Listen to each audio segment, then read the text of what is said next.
Ladies and gentlemen, let's get seated so we can start the meeting. Thank you.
Yeah, it's on. Let's come on in and get a seat. We're going to start in a second. We need to do something.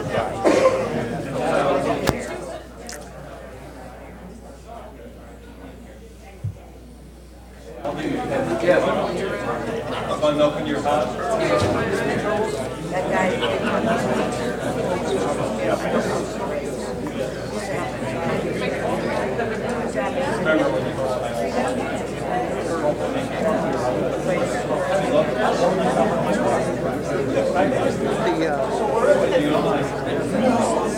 When we do the presentation for him.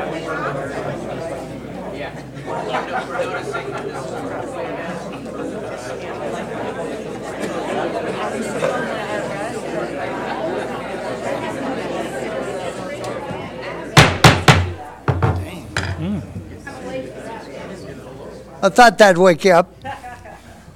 Okay, it is 6:04 p.m. Didn't know Doug was that popular. We'd go a little over time.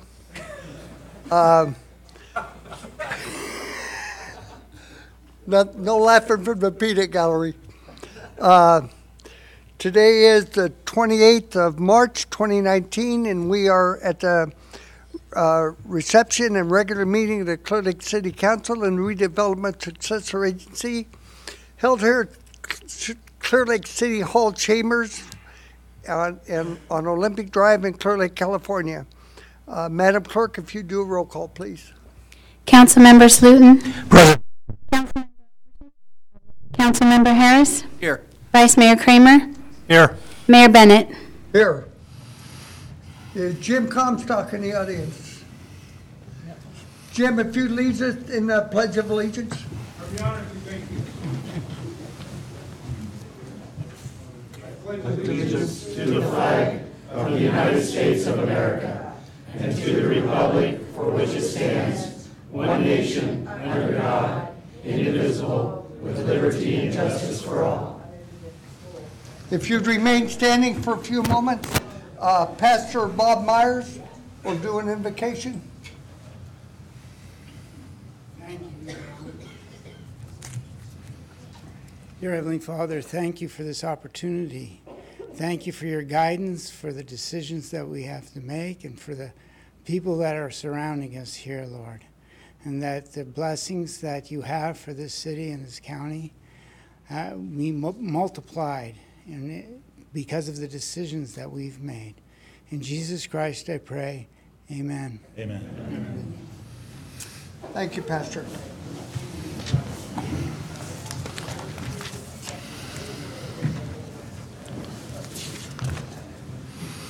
All right.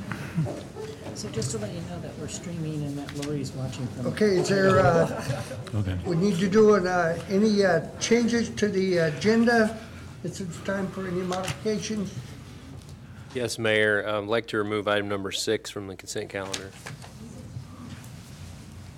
6 from the consent. Okay. And I'll take a motion. I move that we approve the agenda minus item number 6. Second? Motion and a second. All in favor? Aye. All opposed? Okay, we will, we have a couple of presentations, actually 3 or 4, but we're going to start out with a presentation. If the council would join me down below.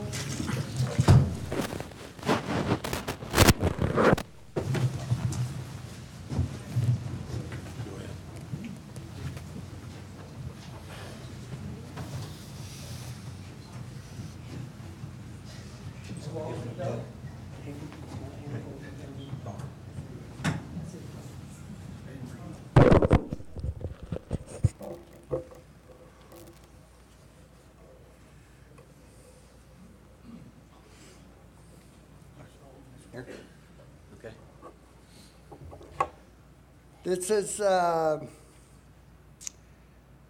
This is congratulations to Doug and a sadness for the city for losing a awesome public works director.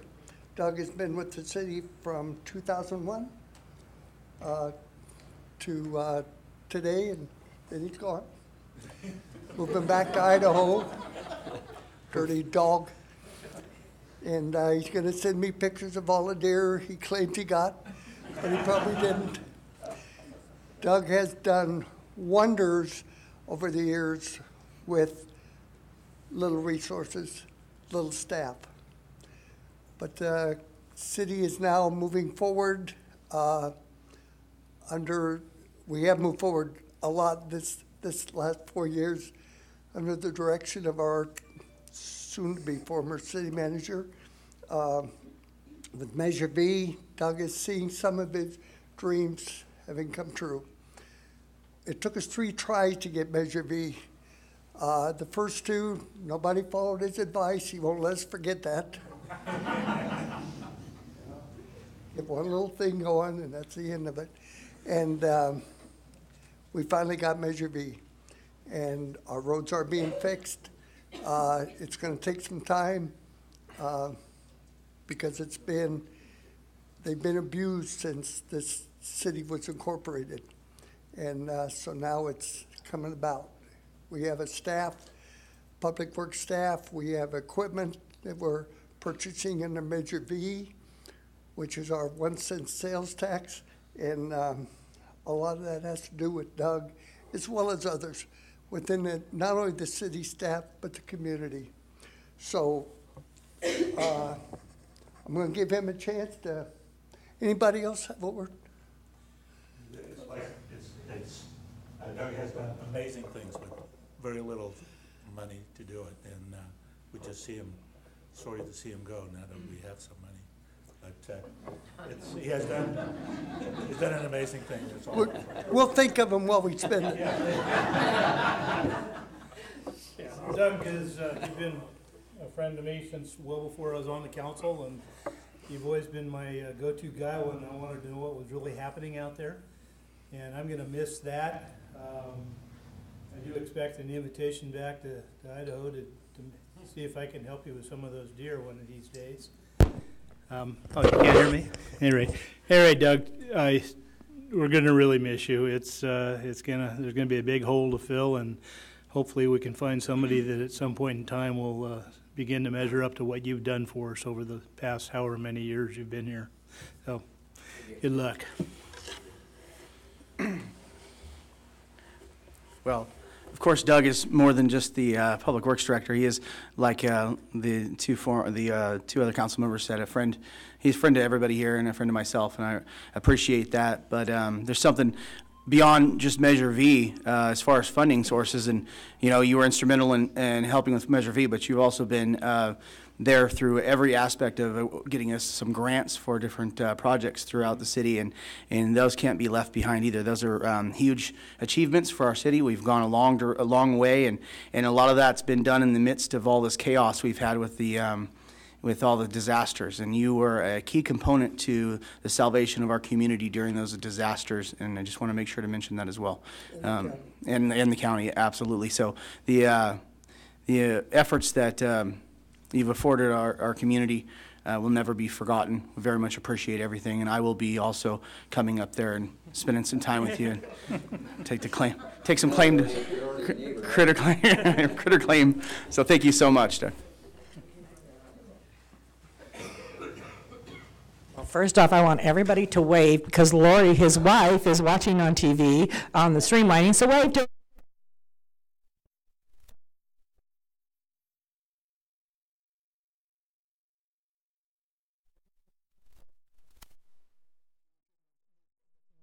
We have, Doug basically came on pretty much the same time I did here at the city, and I want you guys to look at this man because this is where Public Works can go. He started off in just Public Works, and it just shows.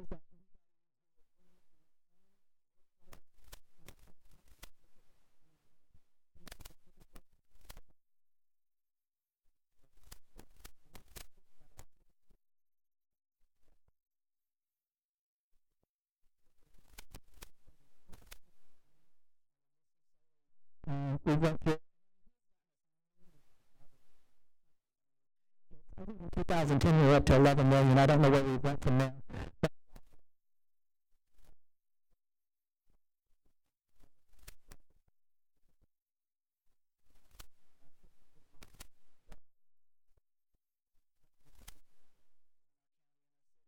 To get those fundings, we wouldn't even have as much done as what we do. So you're going to be a hard person to measure up to. I hope you'll be there for the next person that steps in and has questions. And I just want you to know that I've appreciated our friendship, and I appreciate Lori, who really, we got to give the wives credit for these guys because when they you guys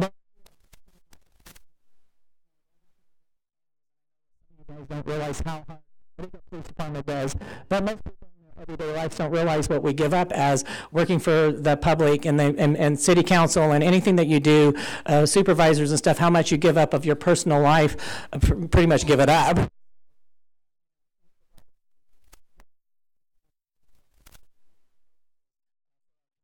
And so I wish you well, Doug, in your new endeavor and your business, and hopefully someday I'll be able to come up and have a cup of coffee with you. All right, and you enjoy. One more thing. I didn't realize that Lori was watching this. On Facebook, she said to give you a hug. Thank you. Hey. That's the best I can do. Yeah, forget the pat. So we have a plaque that is presented to Douglas Herron, Public Works Director, 2001-2019, in appreciation for your many years of public service to our community and achievements in helping to improve our parks and city streets, presented by the City of Clearlake.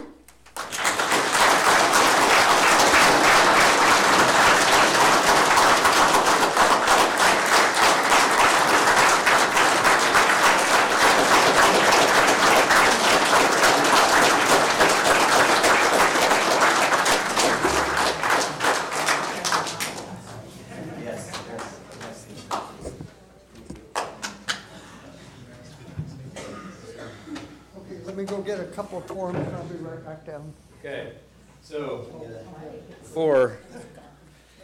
sometimes you have to use a lot of caution around Doug. You guys who know him know this, right? So we thought this would be an appropriate parting gift. Most of us have signed this for you. So we hope this is a little bit of a memory of us here. And you thought you were getting a gold watch. Doug, so my year here, I've known Doug for a little while longer than that, but Doug has a brash exterior most of the time, and he likes to come into my office and slam his budget book down on my desk and like stare at me for a while. I'm like, "Hey Doug, how's it going? Good morning. What can I do for you?" And so, I'm going to miss arguing with you a little bit, but he also has a huge heart. He actually came in my office this week and gave me that same look and slammed his speech down that he was going to give tonight, because he wants to share the right thing with all of you and how much this community means to him. And he's a hard worker. He doesn't give up. He's tenacious, and he's done a lot of great things for this city. So I appreciate working with you. I wish you the best, and I appreciate your friendship, buddy.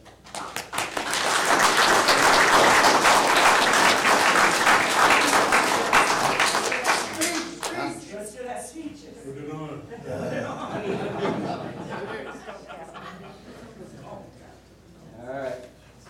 I was going to add lib it. When I do that, I get all choked up and Yeah. kind of hard with this being pointed like this, but.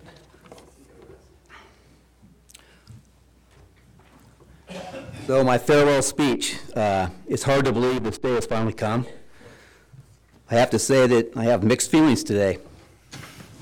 It's wonderful to look forward to a future of more leisure times and getting around to the many things that I've always said I wanted to accomplish.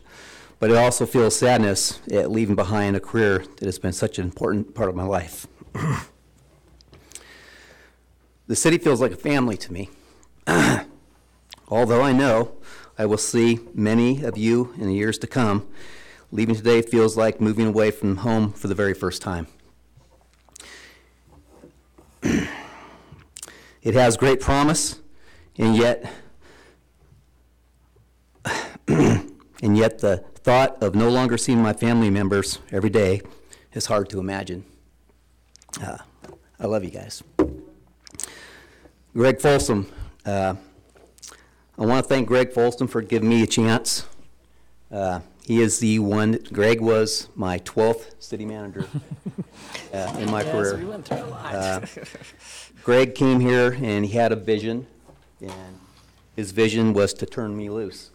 And we had an agreement. I said, "You let me do my job, you can have the credit. Just let me do my job." And that's basically what he did. We've been very successful. We've been very successful. And thank you, Greg. You're welcome. That's the way it works. To Alan Flora, I want to say, we set the path. And I feel with your vision and direction and your team, you're destined for greatness. Absolutely. This is a great city, and I know that the growth and innovation that has been the hallmark of this organization for many years will continue, and once again make this community a destination of choice. I really feel that. On a personal note, I'd like to thank my wife, Lori, who's watching, and we got a group. We got a group in Council, Idaho, that's watching live in our coffee shop. So, hi everybody. I want to thank my wife, Lori, who couldn't be here tonight. She has stood by my side and worked by my side for many years. She's given me that support that I needed to push through, because like Alan had mentioned, I spent a lot of time, more time than I did at home here. It's just that's how I was raised. I spent a lot of time working with Jeff Smith back there in the back. I enjoyed my time with Jeff Smith in the winter, in the summer, working out in the lake, and him purposely putting me in front of the airboat so I can eat up all the nastiness that was coming off the spray. Some good times. My friend Tom Nixon here, got on the Kanaka Regional Trails program with him and started working on that with him, and another good man. Had a really good partnership with him when he was a park ranger down here in our park. Back when Tom was here, we didn't have flooding issues because Tom was kind of like us, me, was like to be proactive. And so we took care of mitigation, got our creeks cleaned out, got all the debris out, and we didn't have any problems. So thanks, Tom. Brian Martin, what can I say? You know, the guy's been spectacular with our police department and our fire department. CAL FIRE, you guys have been great partners. Glad that we've been able to work together over the years. My hat's off to you. You guys do a spectacular job. But it's time for me to move on. I have enjoyed my time here at the City of Clear Lake with its many challenges, and I'm very proud of all the things that we've achieved in the last 2 decades. Thank you all for being here today and giving me this wonderful send-off. I feel very blessed to have been part of this great city. So, thank you.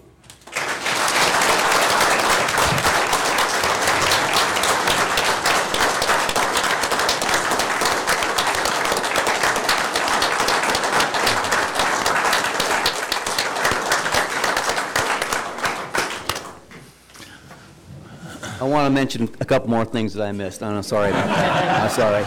You don't get do-over. I got to give a little credit to my team, my staff here at City Hall.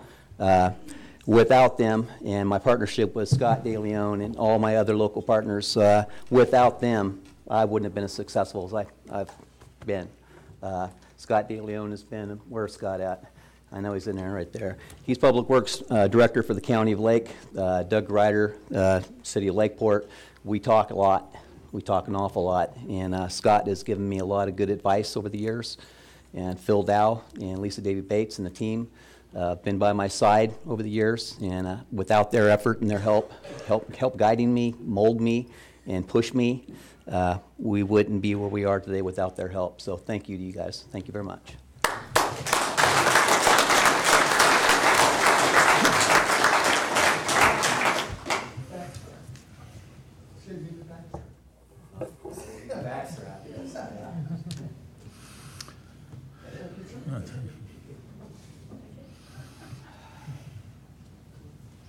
You gonna open this to a public hearing or a public meeting here or public input? We will. Do we have something on this subject? For Doug, yes, sir. Come on out.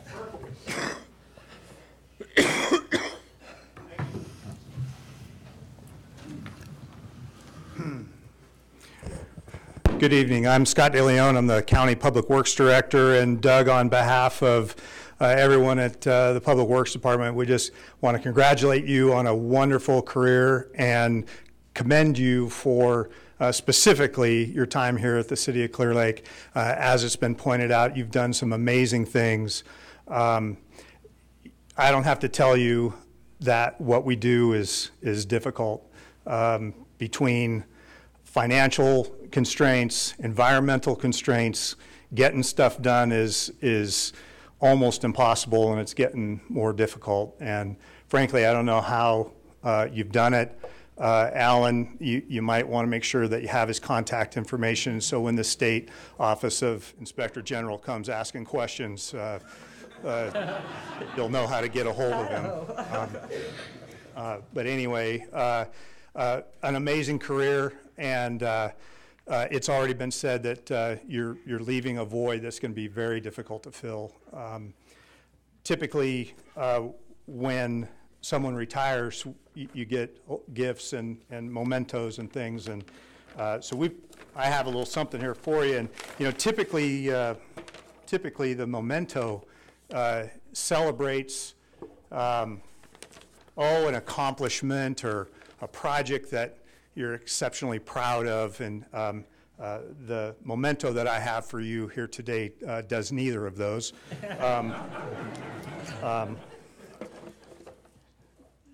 I'll just show this to the crowd. It was mentioned about algae and Lingbia. This picture is taken in 2010. The county had just acquired a new airboat, and Doug convinced me that if we came down with the airboat and drove around on the mat of algae, we could break up the algae and abate the smell. And as you're all aware, Doug is a persuasive fella, and I didn't really think it was going to work, but I agreed to bring the airboat down, and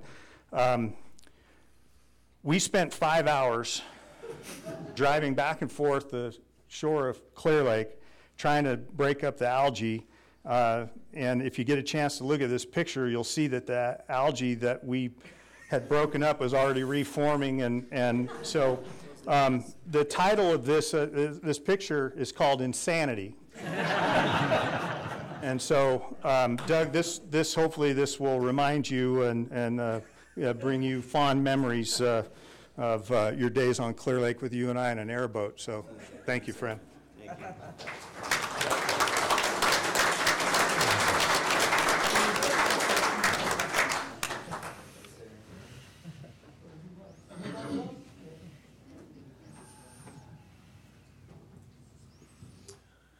Yeah, my name, excuse me, my name is Phil Dow. I'm with the Area Planning Council. Worked over here since 1986 on various things in regional planning effort. I wrote up a couple pages to say, but I'm not going to do that. Mainly because I talk slow to begin with. But only thing the substance of what I want to say is when faced with not a lot of money, not a lot of staff, we have a job to do, somebody in that position can do three things. Sit there and collect a paycheck, sit there and complain, or just go do it. Get the job done with the resources you have, and even some you don't. And that's what Doug is all about. He's a go-getter. He gets things done. And rubs some people the wrong way sometimes. Well, often. But he gets things done. And my parting comment is that, we know he's moving to Idaho, and I hope he has a good time up there. But what he's done here is no small potatoes. Thank you.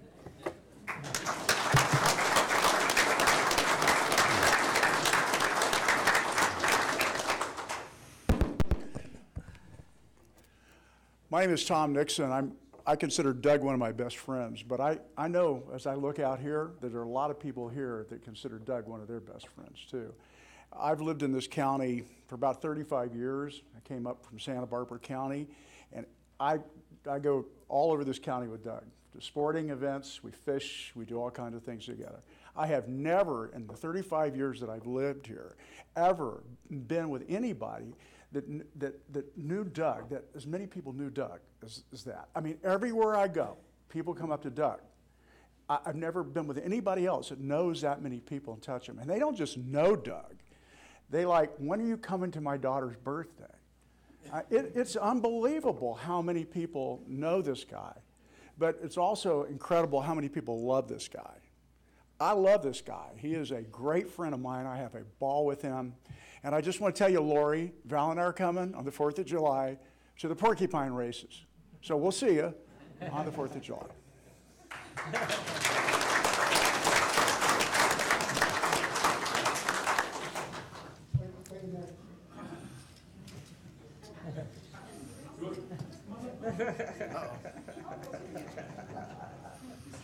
Oh, jeez. Me? I didn't mean to stand in front of you. Why? I was going to say. You stand over here. There you go. Doug, we've done a lot of things together, a ton over the last, I don't know how many years. And I noticed my phone's not ringing at 2 o'clock in the morning anymore, though. And whenever it rang at 2 o'clock, I knew it was Doug calling to say, we got to go do something. We got to go out and get some trees out of the way. Make sure power lines aren't laying on the road in places and stuff. We've done a lot of stuff together. It's been a blast. Doug was about one of the only people while I was in office that knew that I like getting my hands dirty. I like getting out there and doing stuff. We did a lot of things. We did the coastal cleanups every year, and we did the city of Clearlake cleanup, which started out. Kathy's back there. She was really involved in that.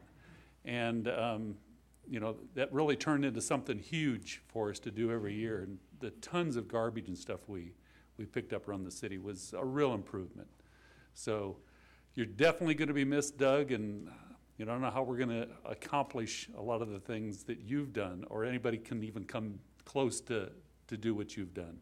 So you've been a great friend, a great person for the city, and I wish you well and hope to see you soon. And this is 2 meetings in a row I've spoke, and most of you know I don't do that very much. Bend the microphone over. Oh, see, I don't like that. Too short. Especially next to Jeff. But Doug, I can say that when I got elected, I was scared of you. Straight up. Straight up. Who is that guy running around with hard hats all the time yelling and getting all upset and looks like his veins are popping out? Is he all right? So I just kind of stayed away. I just kind of stayed away from everything, read everything you brought us, and but then all of a sudden, we had to pull trees out of the creek over here with tow trucks, and then we had to lay out on trees as you cut them, and I thought, great, one of our employees is gonna like fall in and die now, get off there. And then Jeff's out there trying to do it, and I go, no, we got 2 of them out here. And then we're planting Christmas trees, right there in the park, just doing everything from Christmas trees to making the city a safer place. I want to thank you for the dedication that you've done. I won't talk about the tacos at about 2 in the morning.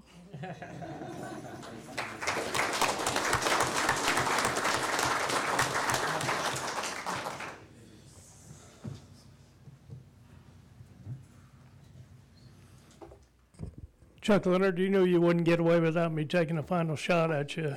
Yeah.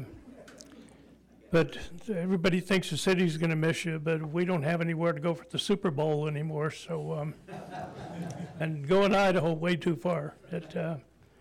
But everybody tells little stories. I remember going camping with you and Lori, and in the morning I wake up to drink my coffee, and your tent that you're in is down flat.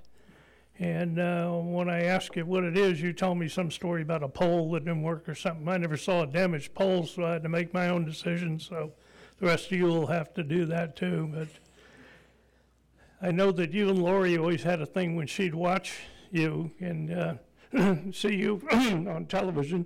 She'd text you if she was getting worried about you were getting too excited. So you had a little signal. So I know it was tugging the ear. So this is for Lori. This is a 2-ear job. But I was on the council when we hired you, well, I mean, when we promoted you, and you've done a really exceptional job. I've done some really good decisions, and that certainly was one of them, and we will miss you. Thank you.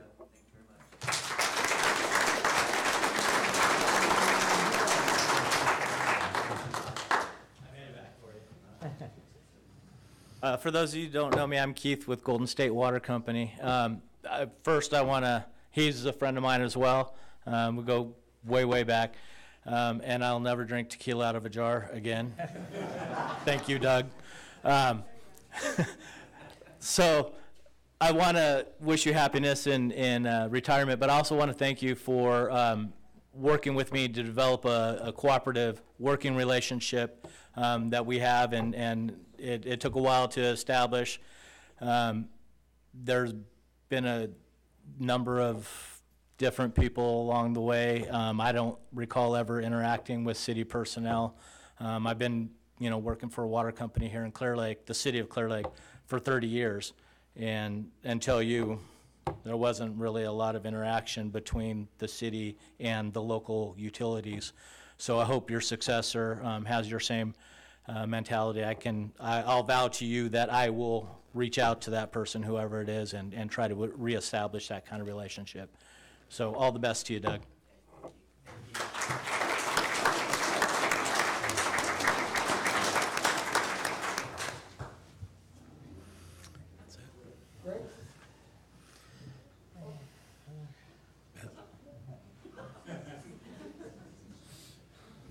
Hi, Greg Folsom, citizen of Clearlake. Doug, you've done such a great job. You are one of the things that I value extremely to a great degree in my employees, and that's work hard and get it done. And you've always worked hard. I mean, you're one of the hardest working people I've ever been around. During the fires, he's out working 100-hour weeks. It's been phenomenal what you do. I really appreciate that. He got grants for 18th and Phillips that road being redone, it's thanks to Doug and his crew, Addie as well, getting the grants for that. Dam Road Extension, that was I think probably the pinnacle of what you've done here. I would say it's been something that I feel very proud of having been accomplished during my tenure here. And Doug, again, you've been phenomenal. Thank you very much. I'm sorry that you're not going to be able to help Alan out the way I got your assistance, but Mike Baker is also phenomenal. Your entire staff is phenomenal. That's why we're able to get things done. So thank you, Doug.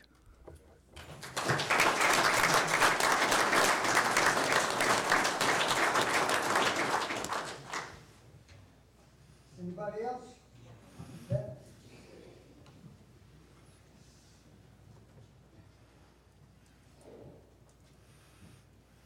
So Doug, hey Lori, I've got some pictures for you.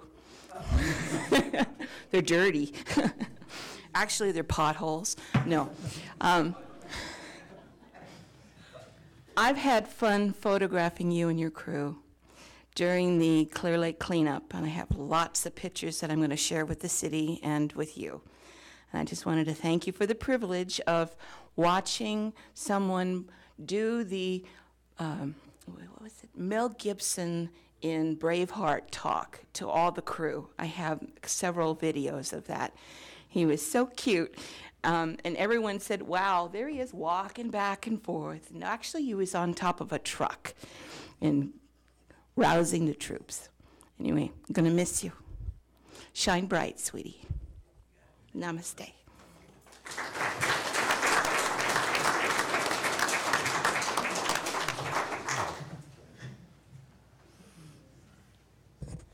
Hello, I'm Mike Baker. I'm a supervisor for the Public Works crew. And we all have great stories about Doug. I've got a few, but I'm only going to give one. First time I met Doug, I applied for the position. Monday morning, it was before 7 a.m. My phone rings by the area code. I knew where it was from. I answer the phone. Hello, this is Mike. And I'm going to cut out some of the other language that was in the conversation, but so now this is Doug. Yeah, can I speak to Mike? This is Mike. Are you for real? Excuse me? Are you for real? What are you talking about? Why would you want to leave and come up here and work up here? Why? Huh? Long story short, Doug, thank you very much. Thank you for giving me the opportunity to come up here.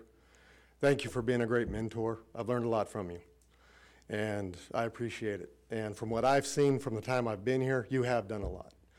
And you know what? I don't care who they get. There's never going to be another Doug Heron.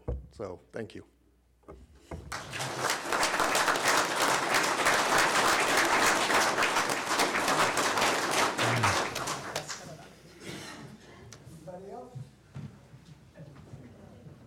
Who is he? I'm Jesse Robertson. I work for Caltrans. I started with Caltrans about in 2001, same time as Doug here in City of Crescent City. And I've seen a lot of City of Clear Lake staff come and go, and very few people have made as big of an impression on a community as I've seen Doug make. So, you know, I've heard him tell a lot of stories. If half the things he says are true, this man is a genius. And don't believe those hunting stories. Don't believe those. Okay. But you know, he's a great guy. He's you know, he's inspired me with his dedication, and you know, I'm proud and happy to call him my friend. So congratulations on your retirement, Doug.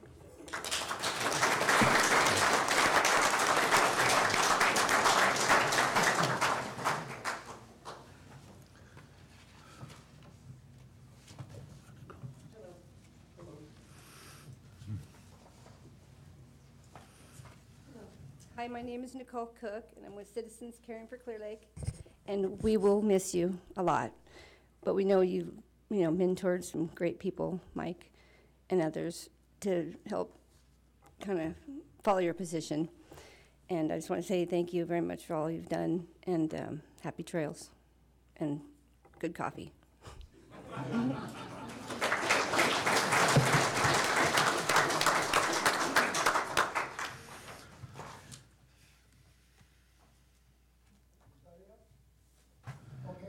we'll move on to our next presentation. And the two gentlemen from the VA clinic up here, please.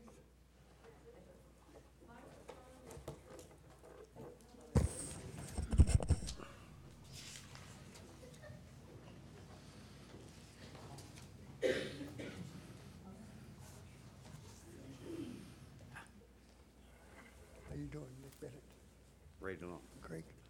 Earl Morehouse. This is Greg, Ray. and Earl. Earl from the Clearlake VA clinic up here. Before I do this presentation about Vietnam Veterans Day, are there any other veterans in Vietnam veterans in the audience? Stand up, Jim Comstock. Welcome home, boys. Welcome home.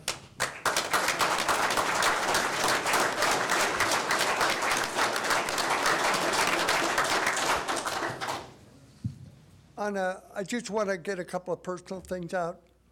Our military during the time of the Vietnam War was not very popular, in that they were doing what they had taken an oath to do. They were following what, at the time, and it still made a difference in the world with the war over in Vietnam. My father's a veteran of the Second World War, wounded on Okinawa. I had three uncles that went across the Pacific, followed the Marine Corps as Navy Seabees when they were building or restoring landing strips that previously had been owned by or needed to be built by us by the Japanese, and they did it under fire. My older brother is an Army veteran, he's passed now, as am I. And my son is a Navy veteran. Our military is, the police have the thin blue line. Our military, all branches of the military are what keep us safe, our country safe, our borders safe, and are out there doing what many of us can't due to various reasons, but they are to be honored. I want to present this declaration for Vietnam Veterans Day.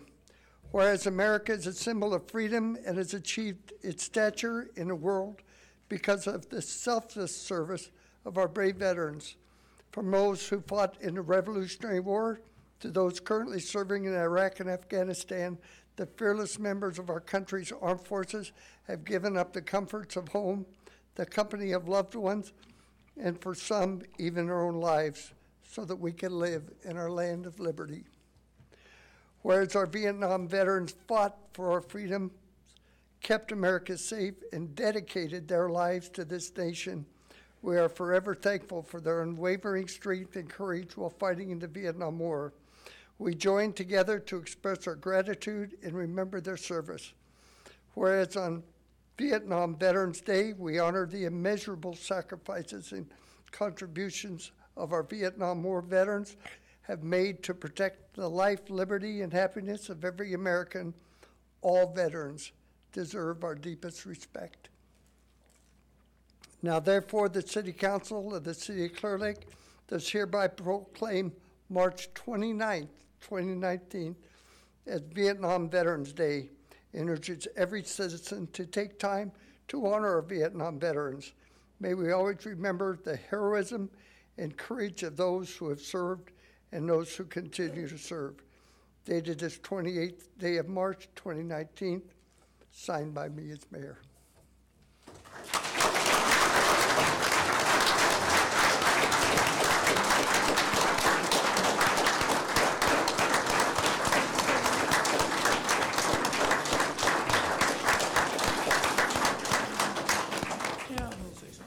Yeah. Yeah, my name's Earl Morehouse, and I am a Vietnam vet, as well as Ray. We both served at the same time. Not in the same company, but it was the same company. We were all soldiers. And for that, we want to say thank you to one and all for coming here tonight and sharing your love with us. Thank you very much.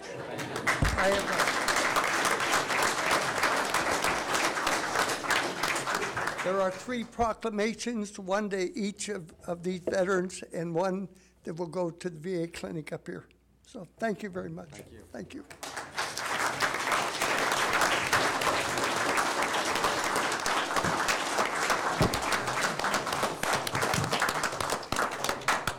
Chief White.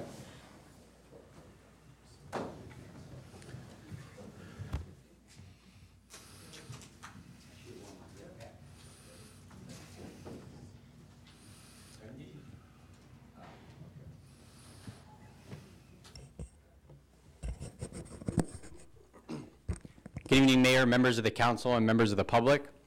Tonight we have the unique opportunity to celebrate the retirement of one of our longtime dispatchers, Wendy England. Wendy has been with the department for a combined period of over 24 years of providing excellent public service to the community. Having been a former dispatcher, I realize the difficulty that exists in doing that job. We often think of the police officers and everything else as the first responders, but dispatchers are truly the first responders, with answering 911 calls, juggling multiple things in this size of agency, and for much of her career doing it by themselves, trying to manage, keep everybody happy, prioritize emergencies and everything else. I think that Wendy's had an incredible career. We're extremely sad to see her go, but she's definitely earned this. She made a difference. She made a lasting impression this last year. She had the opportunity to train some of our newest dispatchers, and I'm sure that the impression that she's left there will carry on. Our dispatch center is in the process of implementing and becoming a PSAP for Direct 911, which is a huge undertaking, and I certainly appreciate Wendy's support in that, and we want to present her with this plaque that's right here.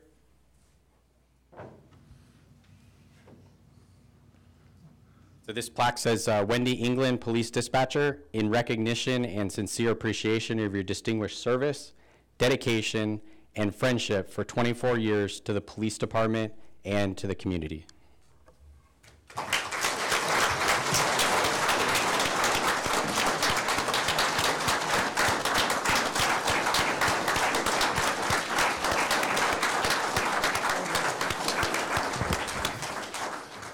You're not getting away without me saying something, but I promised I wouldn't tell any tales out of school. As I mentioned before in the last presentation, we see on media about the thin blue line, which is the officers out there on the street, but dispatchers are, as the chief said, the ones who take that initial call, make the determination, the type of response is going to come. And I can tell you, I spent 5 decades as a law enforcement officer. And where I came from in the Bay Area was one of the toughest cities in the world to work in. And dispatchers have literally saved my life by getting me the resources, by getting me cover, saved my officers' rear end when, it was violent down there. And dispatchers, I never, ever let anybody give my dispatchers a bad time. If they did, they'd answer to me and the biggest guy on my team. Wendy's given me a lot of gray hairs. Not as many as Sully did.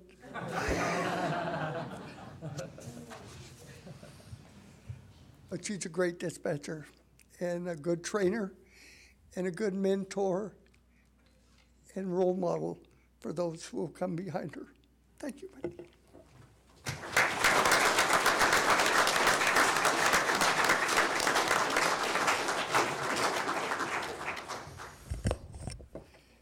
She told me I'd choke up. I didn't believe her.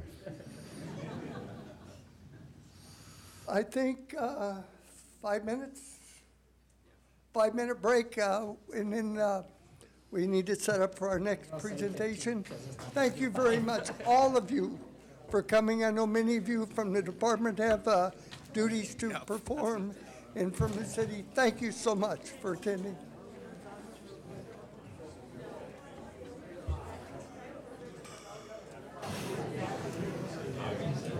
Everybody will clear out.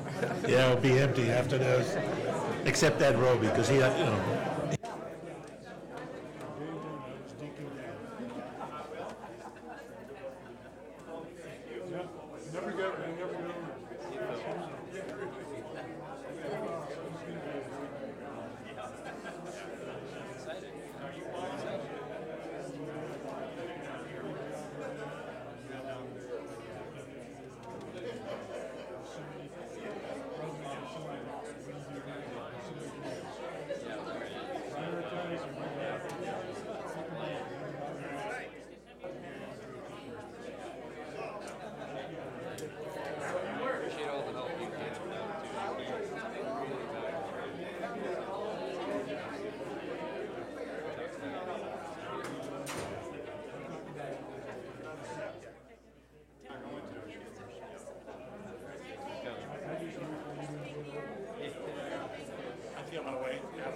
I didn't have a book.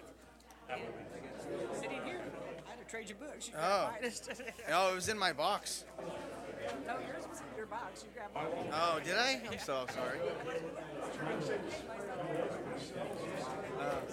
Oh, I didn't realize. Well, I'm like that. You guys have your work cut out for you, know, right? All these. I know. Well, we'll fill them. I'm not going anywhere. I'm just gonna hang out. We'll fill the void. Yeah, a couple years.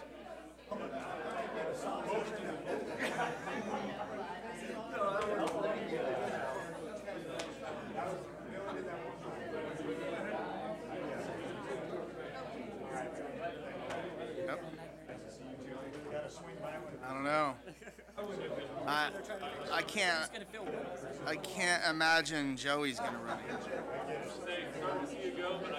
God, I hope not.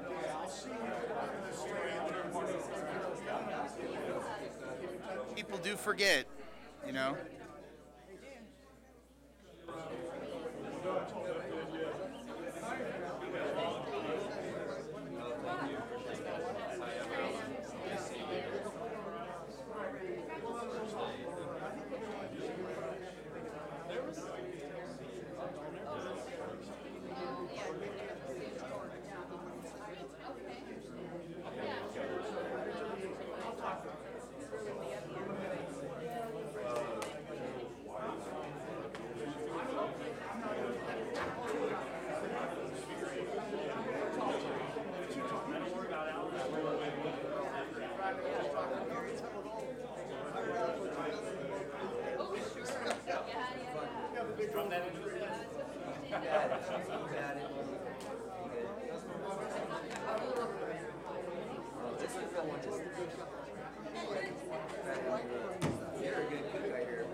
You'll be here.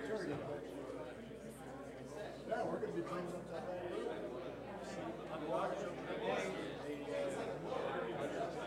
Yes, they did. They were playing I'm glad that they got rid of how do you get rid of it? I just got great resources. We just need to.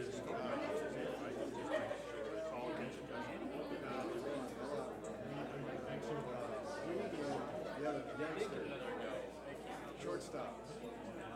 Yeah. $300 million. Oh,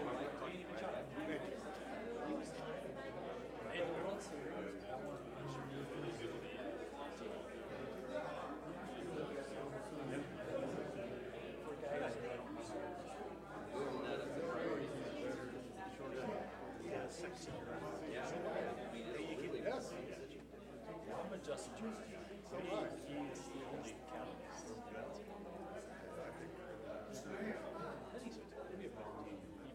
Mr. Mayor, thank you for your service, sir. I appreciate you. Thank you very much.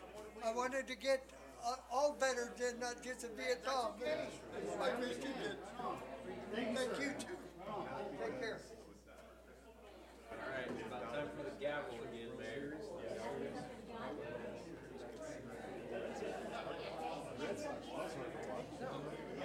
Got it. Well, think about having the flight come up and reiterate what's happening.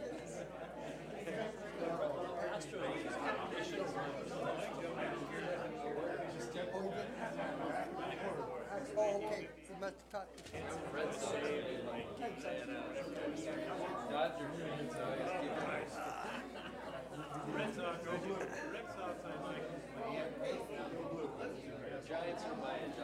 Okay, let's bring it back home. How'd that go? Most people are Cubs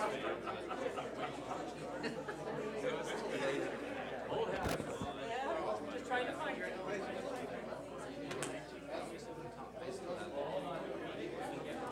Guys, good luck. Keep up the good work.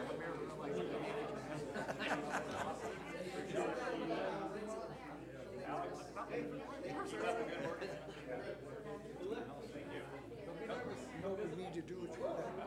Oh. Red signal. Yeah.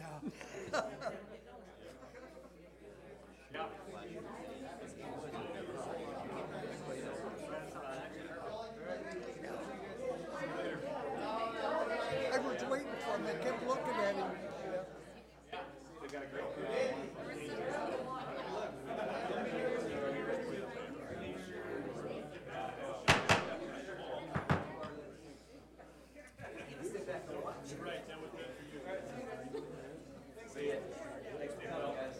What I do, guys? What I do?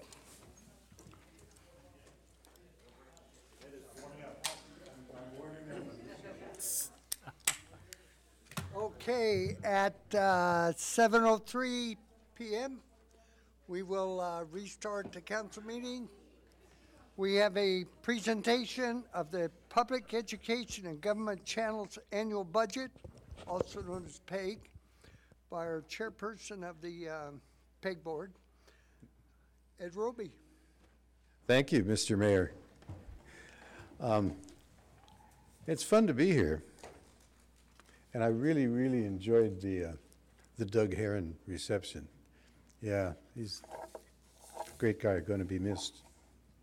Anyway, I'm here today because the agreement between the two cities and the county that created the PEG TV Board of Directors requires that every year by March 1st, we submit a budget to the two cities and the county, which I've already done, but I brought a copy along with me to do it again, and to submit a report, which is what I'm going to be doing. Both, I have a written version of it, but I'm basically going to talk and answer questions if you have any. As a way of introduction, way back when I was in college, the Federal Communications Commission this is when cable television was just starting to come about, and I think it was Barry Goldwater that actually proposed this in Congress, but they told these cable companies that if they were going to be running their wires all over the place in the public right-of-way and so forth, that they needed to provide a channel for public programming on television. It would be a nonprofit channel, and it wouldn't compete with the commercial channels, and it would provide the kind of programming that commercial channels wouldn't be providing. And they called it, the nickname was PEG, which stands for Public Education and Government. The government part of PEG is we broadcast the city council meetings and the Board of Supervisor meetings. We broadcast candidates forums and other events like that. The educational part of it, we used to broadcast college classes. We're not doing that presently, but hopefully we can get back to doing something like that again.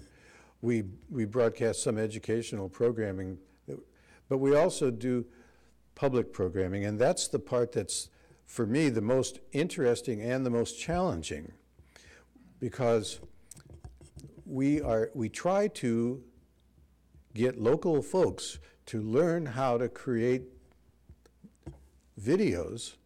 It's not just, like you take them with your smartphone. You have to be able to put titles on them and credits at the end. But to create videos of anything of local interest that we could broadcast. And I know Phil came to the PEG board meeting one time and with a buddy of his, and are you still working on that project?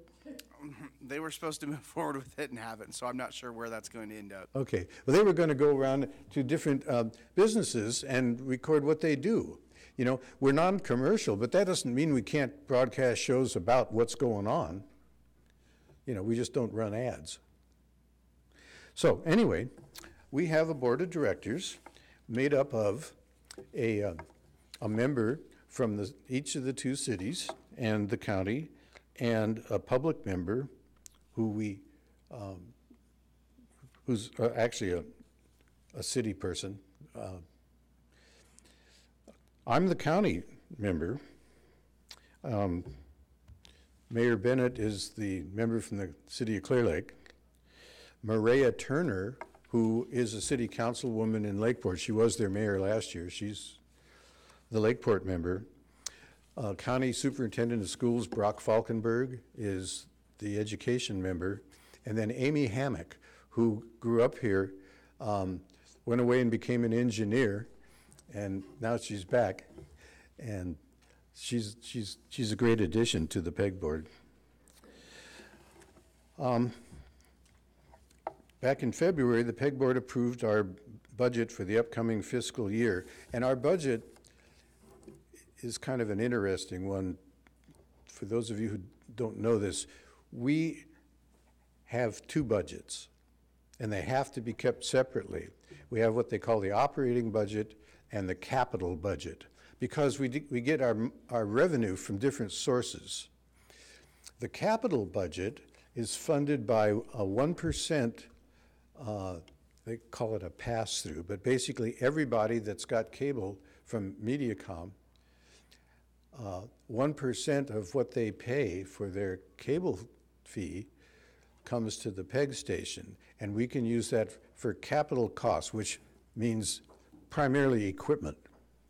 We can't spend it for salaries or operating costs. And so with our with our capital budget, we've been doing projects such as equipping City Hall here with these cameras.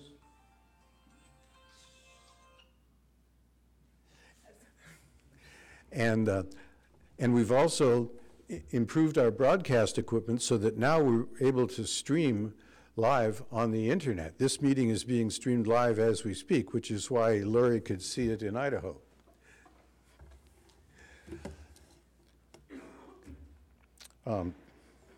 Anyway, our operating budget projects revenues of $32,500. That's the operating budget, and expenses at $28,200. The revenues include $6,000 from underwriters, which is a revenue source that we don't really have yet, but we're going to start seeking this year.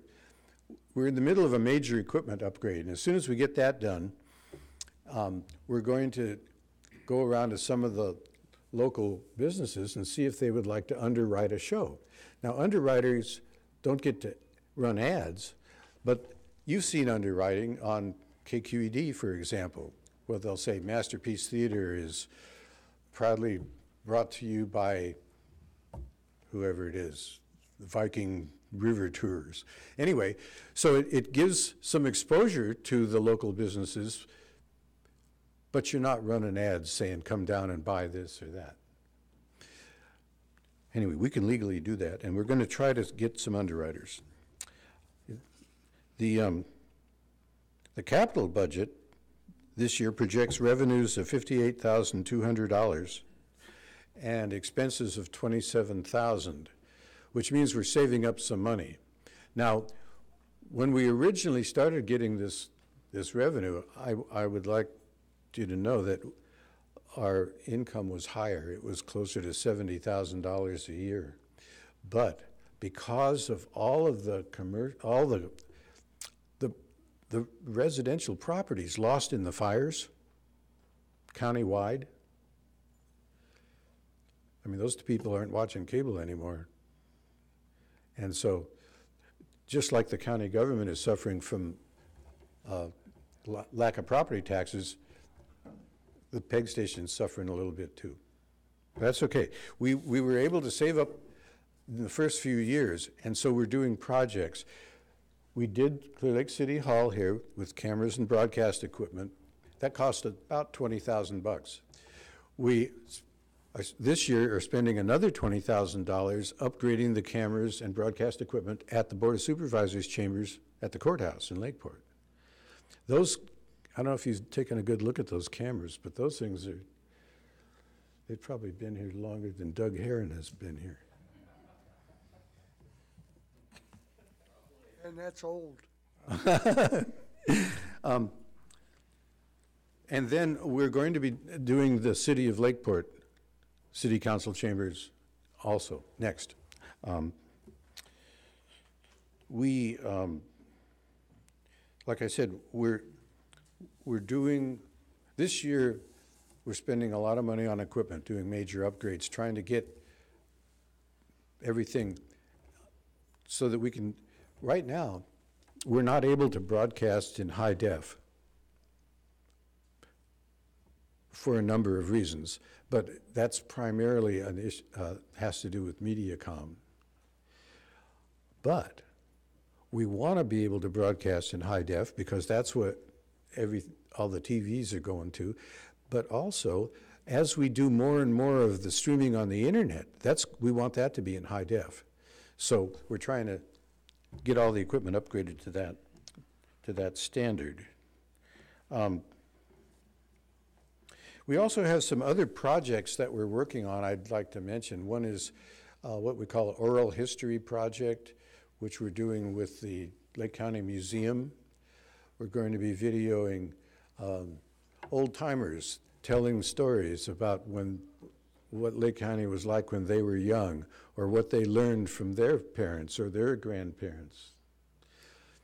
But there's another project that we're just now, we're at the talking stage, but it's exciting to me, and that is, we've been talking to the county librarian, Christopher Veach, about purchasing cameras and computers with video editing software in them for the libraries. So there'd be equipment here in Clearlake, there'd be at the Middletown Library and the one in Lakeport, where people who wanted to create videos could go and check out the equipment and do it. And we would also hope to have classes to teach people how to use the cameras and the video editing software. It's not complicated editing software, but at least you have to be able to put a title on the thing and credits at the end and make sure that the scenes transition smoothly. You look like you have a question, Phil. No? No? Go ahead. Okay.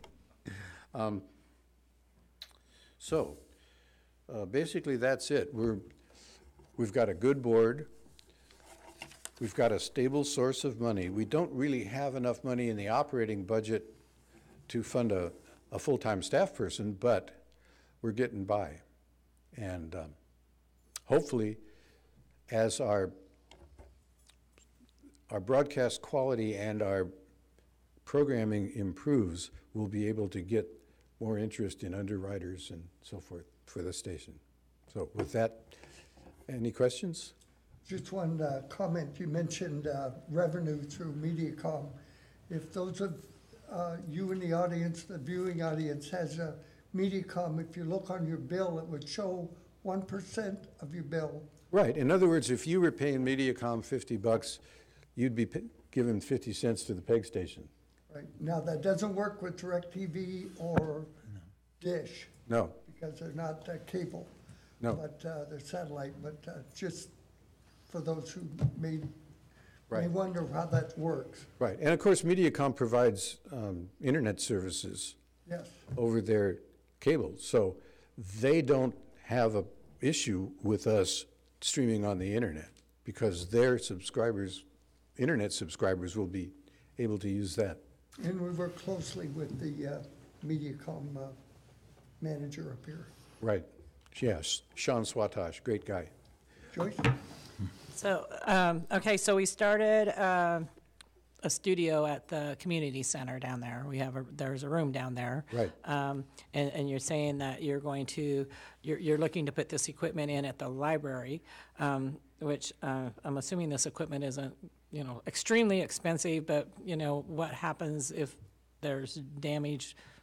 If they do damage, is there going to be a deposit that they're going to have to put up? Or you're just going to kind of hope that everybody kind of...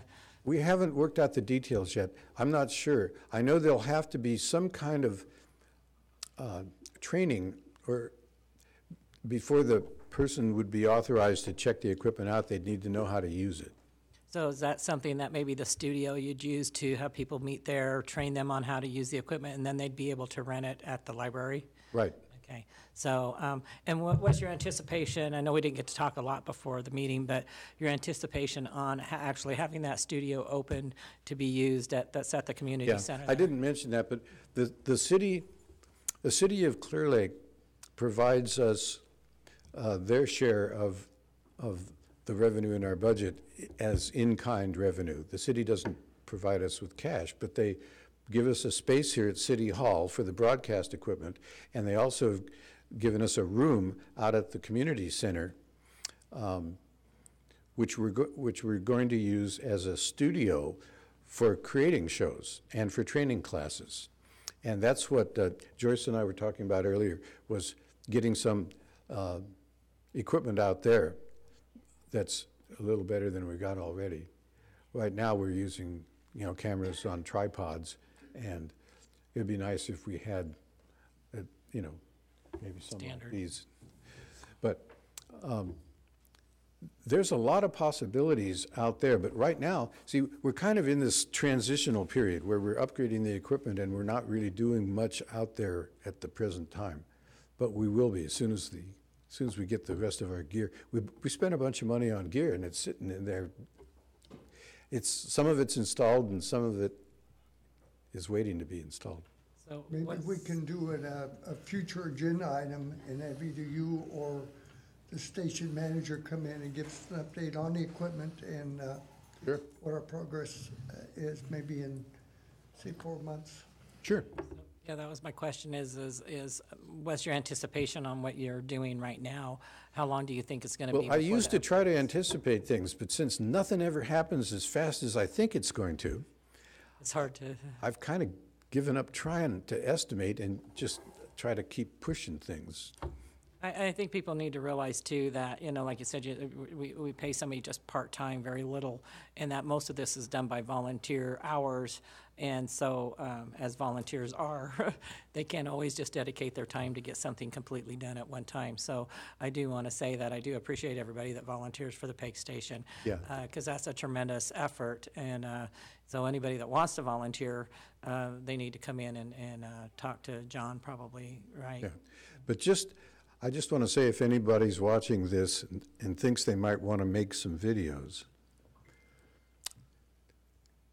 get in touch with the station and let us know, because that's what we would really like, is local programming. And it doesn't have to be anything stupendous. If you want to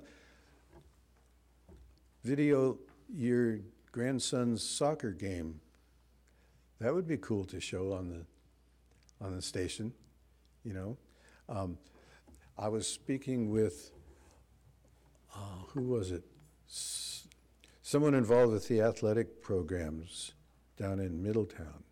And they were telling me that nowadays the schools are all videoing their games so that the players can study their moves and stuff, and that we might be able to get a hold of those videos and just add the credits and the titles to them, and away we go. So How would they get a hold of the PEG station manager? right now, call the city of Clearlake and leave a message. What's the PEG station extension? I don't know. 109? Okay. 994-8206, extension 109. 994-8206. You sure about that, John? 109. Extension 109. 8206, huh? That's the city number. Okay. 8202, Yeah, 8201, 8201 is the city 8204. number. There's a bunch of. Call numbers that go to the 8201 and city. it'll work. Huh? Quick question, Ed. Satellite, is that a big impact on the amount of people that can, it's not only be able to pay you some money, but actually to view the channels, Well, big channel. I'm Is sure there- that satellite's having an impact on MediaCom, but, and there are people like myself who live outside. I mean, I don't live out in the middle of nowhere, but where I live, there's telephone and electricity, but there's no cable TV because it's a very rural area. So I have a satellite dish. The thing is, I can watch it on the internet now that we're streaming. So that's why this whole thing about streaming on the internet is important, because we expand our viewership that way. You don't live out in the middle of nowhere? I always thought you did. Well, I used to, but now things have grown and there's traffic. At any rate, you had mentioned the History Project.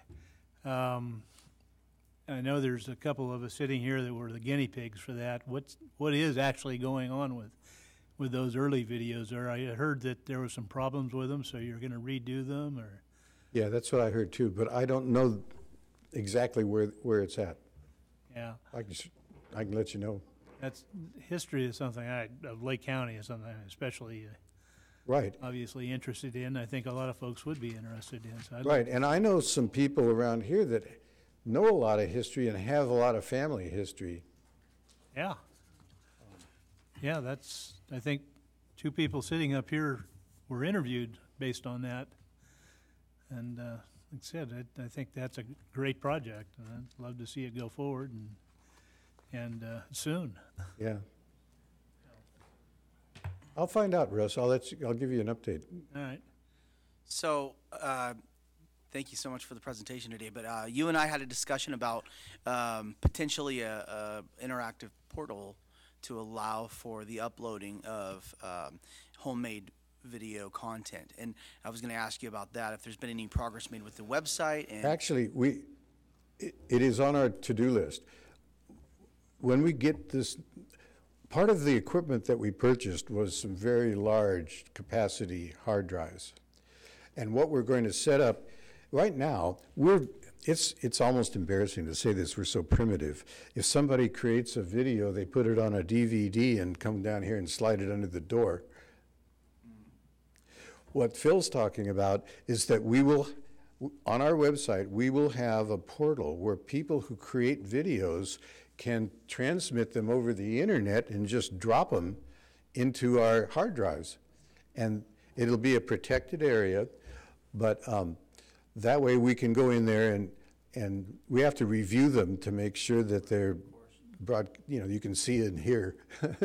There's some minimum standards. or it's acceptable to put on. Yeah, and that it's, it's got to be legal. Right. There's certain things we can't show, but mostly we can show anything. Well, and then one of the other things we discussed is maybe a potentially interactive app on your phone, that sort of thing. And the reason why these things were brought up, obviously, is that most people won't take the time to go through and utilize the equipment, even if you have it free for them to access at the library. They're going to use their cell phone, or they're going to use whatever device they have on them to record content, and then just making that uploading process as seamless as possible is going to get us the content, the local content we need.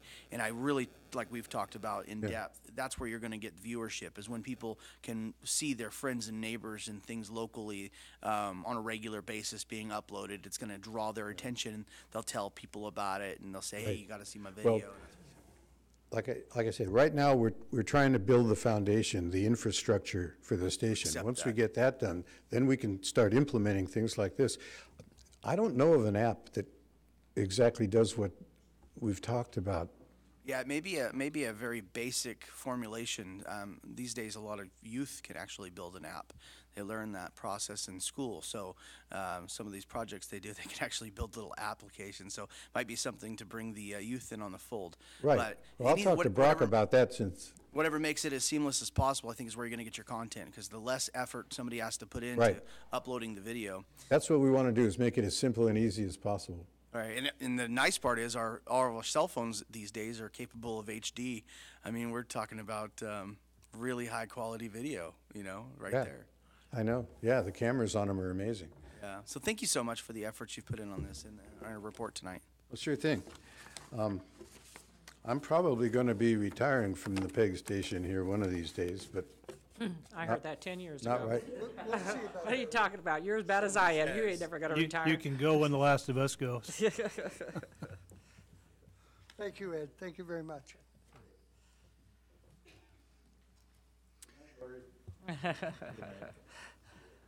Heading out to the Netherlands, out to nowhere. Okay, it's time for public comment. Any member of the public to address City Council on any matter not on the agenda that was within the subject matter jurisdiction of the city. The Brown Act, with limited exceptions, does not allow the council or staff to discuss issues brought forth under public comment. So your comments, okay. Do we have anybody? Sure, come on up. I forgot. Hi, everybody. I'm Rita. I'm Greg. Jean. And we're up here to talk about the ad hoc committee. And we wanted to know when we could put it on the agenda so we could come and talk about it, and when it's going to be on, if you're going to put it back on, so we could have meetings again and we could. Can you hear me all right? You can maybe pull it towards you. I'm just a little short, okay? But we'd like to get it started again because it's really important. And we were talking about it with this wonderful guy here. Hi there. So we'd like to know when we could have it put on. And Nick, I'm happy to see you as mayor. So do you think we could have it put on soon? If I could just Mr. Mayor, so I talked to Rita during the reception, and we haven't had an ad hoc committee meeting for a while, and I told her that I'd get with Chief White, and felt like we could probably have one again sometime in April. The Chief and I were actually talking about it just this morning, so just want the council to know that we'd like to re-engage with the ad hoc. Very good. So we'll make it, it is happening then. Yes. Thank you very much. We really appreciate this. Thank you. Thank you. Is that fast enough for you, Rita? I think it was fast enough. Thank you. Any other comment? Mr. Folsom? So you people Oh my God. Hope Bill's watching. need to join me in wishing Alan Flora a happy birthday. Oh, I was gonna Happy say birthday.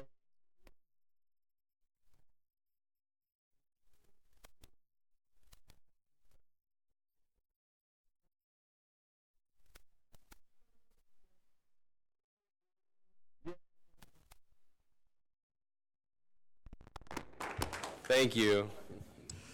That's the first thing I did, was wish you happy. He's still very young, though. Any further public comment? Okay. We do have one. We have to wait for the hotel.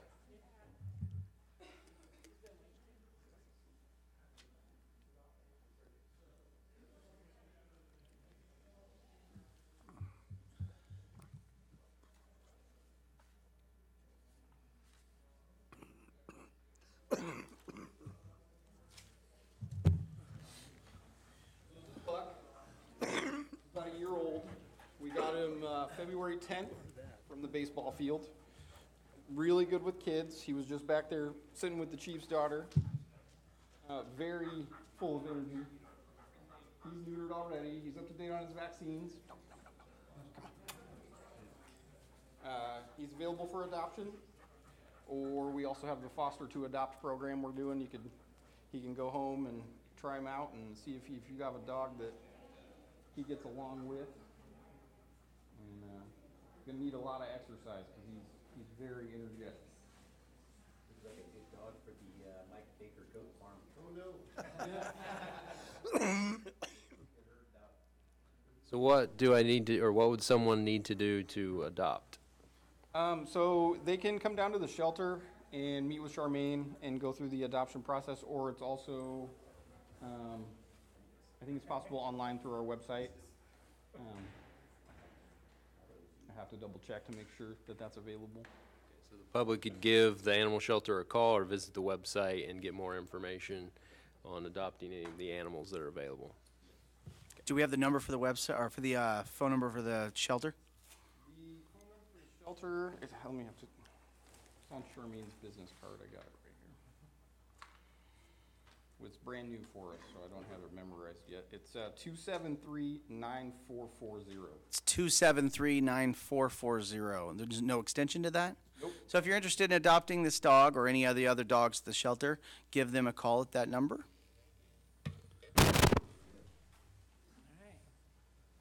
What's this dog's name? Buck. That was my first. Probably be a my good first elk dog's name. hunting dog, Doug. I was just gonna say, hey Doug, there's Doug? your going away present. Take the dog with you.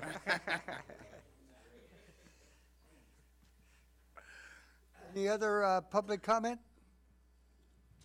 Lieutenant Hobbs. Good evening, council members. Lieutenant Tim Hobbs, Clearlake Police Department. I just wanted to give you a update on some of the statistics for animal care and control so far this year. There'll be a report in the future, but just want to give you an update on what we have through the beginning of the year, or at this point in the year. So far, we've taken approximately 112 dogs into the shelter. 65 of those dogs have been gone to rescues. 27 have been returned to their owners. 10 were adopted.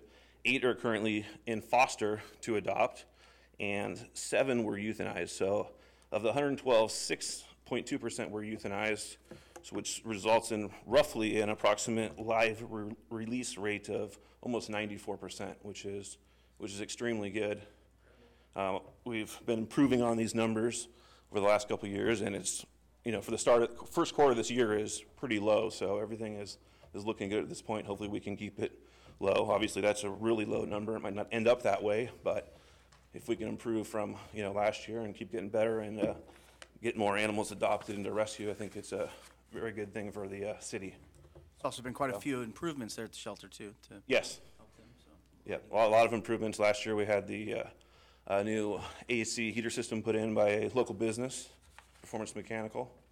We had lighting upgrades, so things are definitely improving there, and hopefully we'll get some more improvements in the future. Has there been some additions of or changes to the actual housing of the animals, the boxes, the kennels, excuse me? Not since last year, no. Okay, and that's on the forefront. There's something being looked at for that, right? Yes, there's some things in the works on getting new arrangements for the animals. Yes. Thank you. Quick question. Oh, yes. Any cats? Is there some statistics on that, or do you take in cats? We did. I don't have all the numbers on cats, but roughly 20 cats came in, and the euthanasia on the cats, I want to say, is 4. Okay. All right, thank you. I don't have the whole breakdown on all the cats with me, though. I think it's important for the public to know that with all the improvements there are to the animal control and the facilities we're developing and everything, when we took this over from the county back in, 15. 15. No, it was before that. Yeah. When we first took it over, we were housing them down at the Public Works in next to nothing. We did not have staffing for it. We did not have funding for it. We were forced into a situation where we really were running by the seat of our pants. I know Lee Lambert, I was supposedly in charge of it, but Lee Lambert was doing the work on it, and he worked his tail off. A lot of it all by himself with a couple of volunteers. We have come leaps and bounds from then to where I wouldn't want to put a dog I hated down there at that time. But now we've come a long way, and I think the department is to be commended for it. Even since I left almost 3.5 years ago, improvements have come about. Chief White has a background in animal control, which is extremely helpful because none of us had that background. None of us. So the department is to be commended on that. And we've, I know we've added to the staff, but I think we're still, if people would like to volunteer, you're still accepting volunteers? Yes, we're always looking for volunteers, especially in the animal control area. We have lots of VIPs, volunteers at the police department. However, we only have one volunteer currently that works at animal control. So we're always looking for them, for people that are willing to help do various things there, whether it's walk animals, play with animals, clean animals' cages, feed the animals. That's definitely an area where we need some volunteer time. So if they have complaints, that they ought to come down and volunteer and help. I agree. Thanks, Jim. Any particular minimum requirement for volunteering? The volunteering, they have to basically pass they have to get live scan fingerprinted, make sure they don't have any criminal things that would prohibit them, have a driver's license, and that's about it. Pretty basic criteria. Basic, yes. Yes. So why would they have to have a driver's license? Just out of Sometimes- curiosity, because there are people who basically, with some of the company developmentally disabled, that would be very good with the animals, but they don't drive.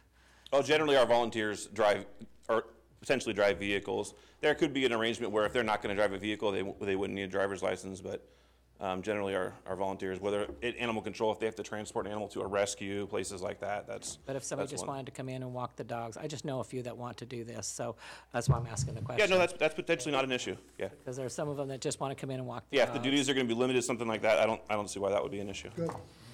Thank you. Welcome. Anything further? Thank you so much for that. If I could just Thank you very much, Lieutenant. if I could just add on briefly, I mean, what Mayor Bennett mentioned, we've made a lot of progress. There's still a lot of work to do and a lot of improvements that need to be made, and the staff should be commended for continuing to do a lot with very little down there. And I think there may be rumors out there in the community, but the statistics speak for themselves. And what's considered a no-kill shelter in the animal care community is a 90% live release rate or higher. And the shelter currently this year is working at around 94%, significantly higher than what the county shelter currently is operating at. So the staff really need to be commended for doing a great job with very little, and I'm proud of the work that they're doing. Excellent. Great job. Definitely, and there are some animals that are gonna be euthanized. Through their viciousness, their inability to be adopted or whatever. That's just a fact of life, and it needs to be accepted. So I think very commendable. Thank you very much. Thank you for your time. Any other further public comment? Okay, let's go with consent agenda. Any changes other than we removed item 6? We already did that. Well, that was Yeah, to we're down to adoption business. of the agenda. Okay. We did we approve? Yeah, we You did. We did. Yes, I did. You made the motion. I think it was back assward, but that's okay. Just been a while, right? Okay, let's move on to business, which should be Oh. item 10. I'm sorry. Yeah, we did. Yeah, we did. He made, it was before. We did it before we No, did any well, of that. actually, what we did before was the adoption of the agenda, That's what I which thought. we removed item 6. So now we need to approve the consent agenda. I think to be clear, we should, So in make the case mo- it wasn't clear to anybody in the audience, Yeah. we should go ahead and So when we adopt it. adopted the agenda, the modification was to remove item 6 from the consent agenda. That having been done, is there any other items on the consent agenda that needs to be changed, modified, deleted? If not, I'll take a motion to approve the consent agenda. Make a motion to approve items 7 through 9 on the consent agenda. Motion and 2 seconds. All in favor? Aye. Aye. All opposed? Okay. Let's move on to item number 10, business item, which is award of construction. Oops. Consideration agreement with Lake County Tourism. Consideration of agreement with the Lake County Tourism Improvement District for administrative services related to the collection of assessments from lodging establishments within the Mayor? city of Clearlake. So we got, Mr. Flora. Mr. Mayor, we can certainly take that one up, but does your agenda reflect number 9, the construction contract for Burns Valley? Oh, Well, the numbering is Sorry, I had screwed up. that. I think some The of our numbering is members. screwed up. Yeah, the numbering is skewed on ours. Yep. Okay, so number 9, which is consideration of adoption of the facilities, maintenance 1 and 2 position, resolution number 2019-11. I think something's wrong with your agenda. this is authorized city manager to enter in a contract with Granite Construction. I have it. Should be, Why 9? I know, it's messed up. Okay, should be subject award, okay. award of construction contract. Granite. So let's try one more time with the new thing here. Award of construction contract for the Burn Valley Civic Center Enhancement Project. Mr. Fuller. Yeah, so I'll turn over to Mr. Herron. I thought he, I'm still here. I don't know why we want to give him the mic again, but let's see, So anyways, this is the third project of the season, and Mike and Marissa and Adeline are gonna present it. They're all learning how to go through the process, so Mike's gonna take the helm tonight and walk you through this one.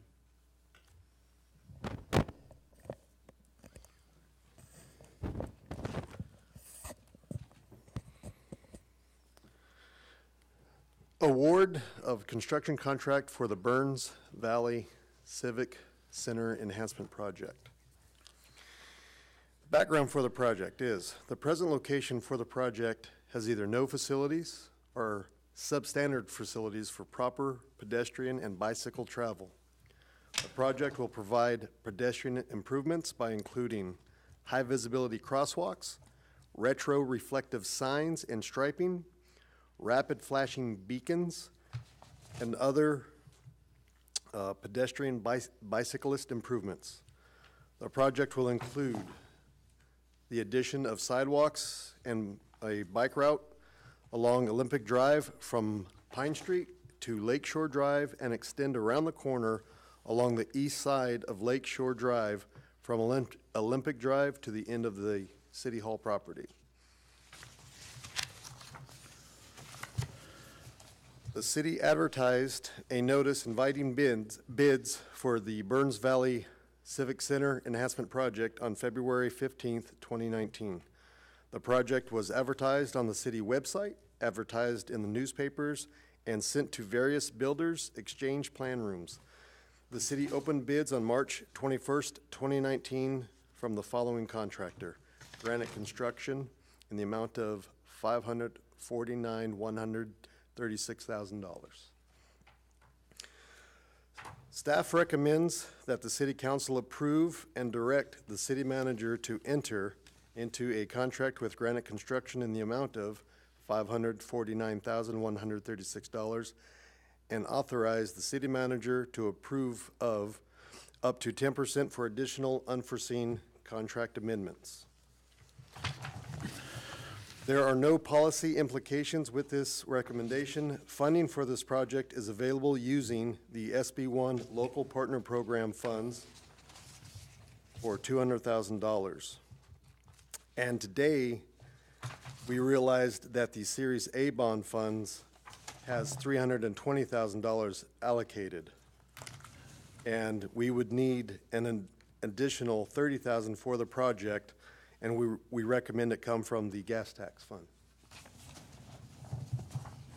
The Burns Valley Civic Center Enhancement Project is an important project in helping to implement strategic plan goal number 3, improve the quality of life in the city of Clearlake with improved public facilities.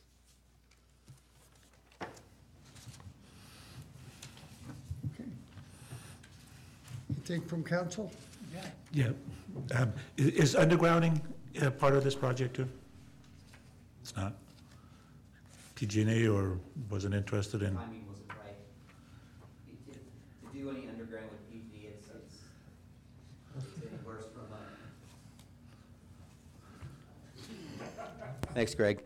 Yeah, the underground projects, I talked to PG&E and it was any worse from a year to 2 years out, and we don't want to wait that long. As the city moves forward and we're asking people to put curb gutter and sidewalk in front of their facilities, we need to set an example ourselves. Right. I like to see it, but somehow or another, I wish we would have PG&E be able to do that. Is there any way we can force them to do that or do it quicker? No. No. The nice thing about this is our road width is pretty wide out there, so we're not actually getting in, we're not buying any right of way. We have plenty of right of way, so if they do an underground project, it's not going to impact our current project. I thought I saw them move one of the power poles right in the corner over here someplace.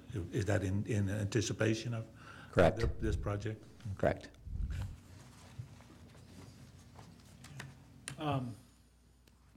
You only have the one bid. How did that compare to the engineer's estimate of the project cost? The engineer's estimate cost was $550,000. 550? Yes, sir. This came in at 549,136. Yes, sir. Well, that's pretty close estimate. Okay. Thank you, Mike. Yes, sir. That was real close. So I see here the rapid flashing beacons and the crosswalks, and where are those going to be located? I'll imagine it. On Lakeshore? Right here at the intersection? So the rapid flashing beacons will be located at Olympic and Pine. Okay, and will there be some down here at the intersection of Lakeshore and Olympic? No. I assume not with this one? Here? Okay. Oh. Yeah, we added that. I didn't know we added that. Oh, Doug. 'Cause we're looking at So- doing a roundabout project there. So there will be some there, and there will be some there. Will there also be any provisions made for lighting, for additional street lights or anything of that sort? Not underneath this contract. Okay, and is there a possibility that, I would assume that PG&E was gonna be doing the thing, kinda like Councilmember Slutin had said.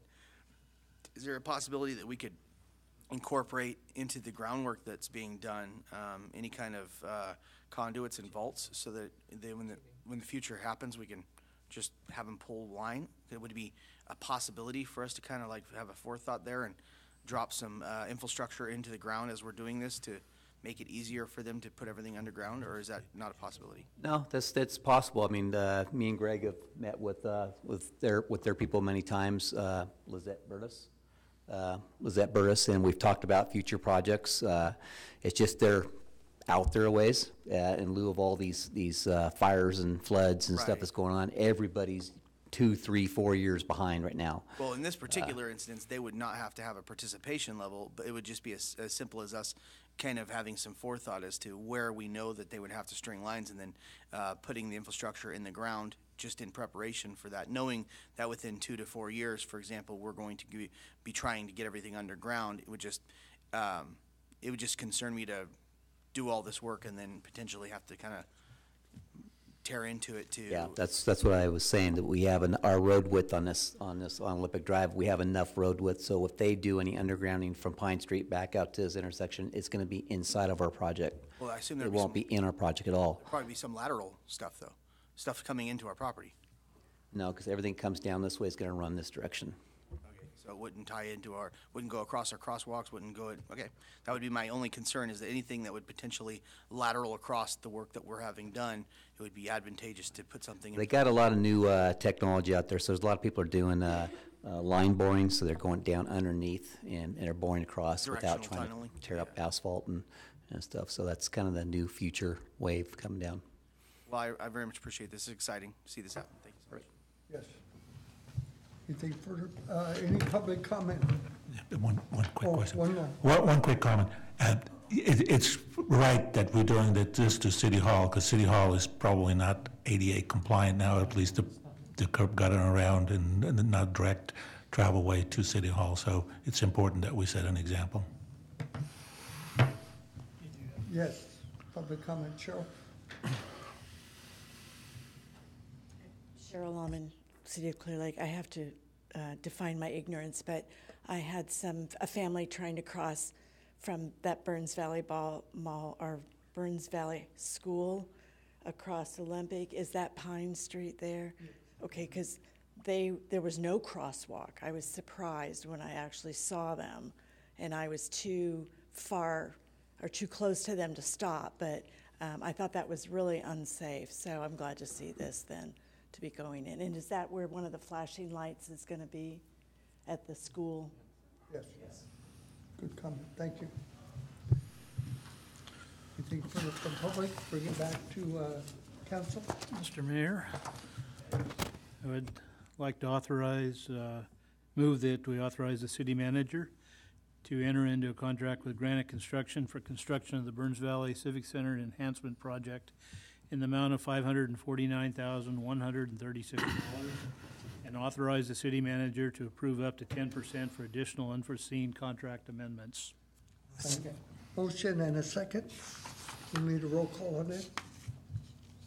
We don't? All in favor? Aye. All opposed? Passed. Now I'm back on line with mine. Now we're the consideration of agreement with the Lake County Tourism Improvement District for administrative services related to the collection of assessments from lodging establishments within the city of Clearlake. Mr. Flora. Mr. Mayor, members of the council, so as you're already aware, in 2018, Lake County Lodging Operators established a tourism improvement district. This is one of over 105 other tourism improvement districts in California, and the idea is to provide dedicated funds for destination, marketing, and expanding tourism efforts within Lake County. So this has been explained to the council before, but this is the formal agreement that outlines the city's responsibility to collect the 1.5% assessment that was approved. So this assessment is on gross room rental revenues from the lodging operators that are within the city. And this is in addition to the transient occupancy tax revenue that the city receives. So we collect those payments and then remit that amount to the Tourism Improvement District. This is the same agreement that the city of Lakeport and the county of Lake have with the TID. The city is permitted to retain 2% of the 1.5% assessment to cover administrative costs for collecting the amounts and remitting the assessment to the TID. So we provided an update to the council on January 10th about initiating this and provided the revised TOT and TID assessment form. But this is the formal agreement before you tonight that outlines the process. And so the agreement was drafted by the county.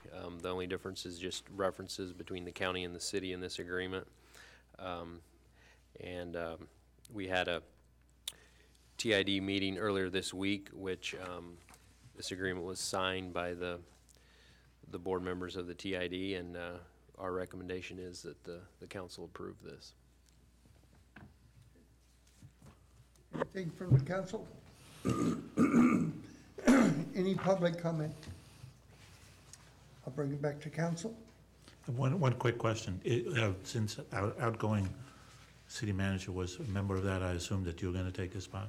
Yeah, I was appointed to the board after City Manager Folsom's resignation. I guess it was probably about 2 weeks ago. So, yeah, I'm officially on the board now. Okay. Good. I don't have any other questions. If not, I move that we approve the agreement with Lake County Tourist Improvement District for administrative services and authorize the mayor to sign the agreement. Second. Motion and a second. All in favor? Aye. Any opposed? Passed.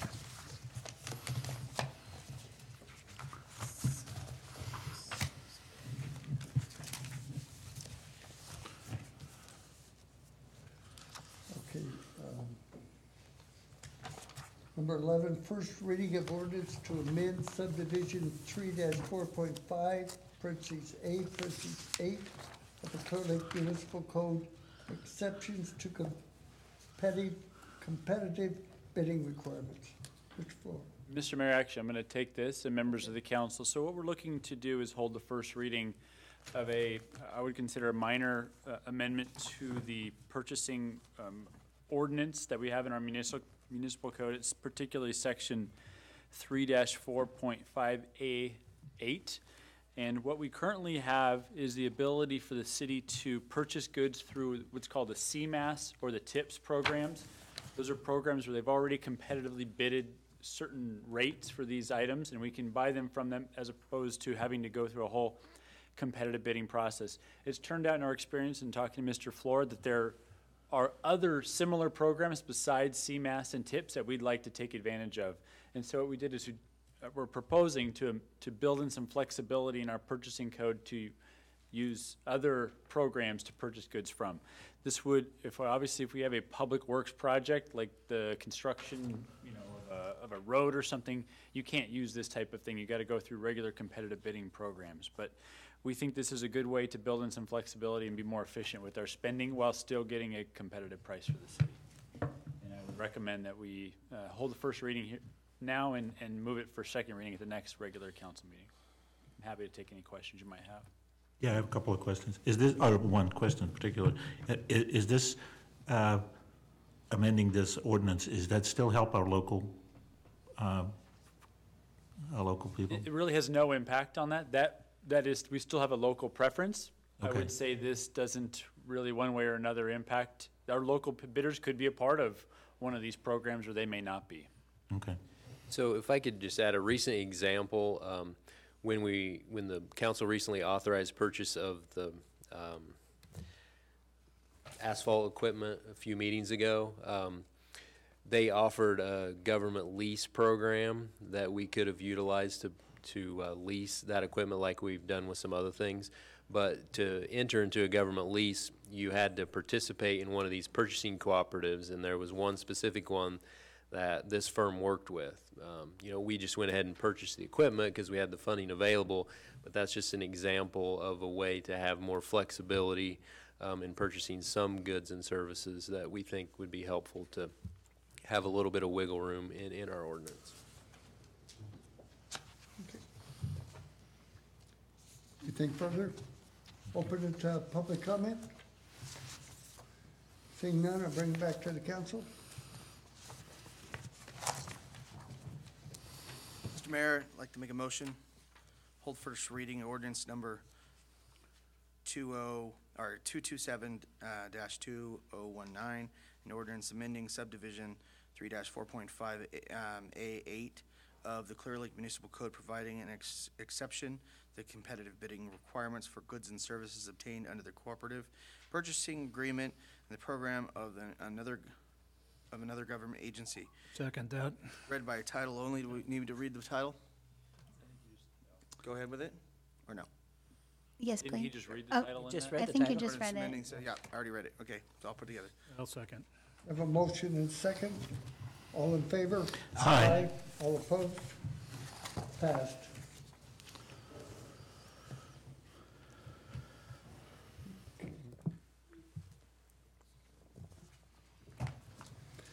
So we go on to 12, consideration of a resolution certifying appointment of a finance director is necessary to fill a critically needed position, requesting an exception from CalPERS to the 180-day wait period, and authorizing the city manager to appoint Jill Martin as finance director.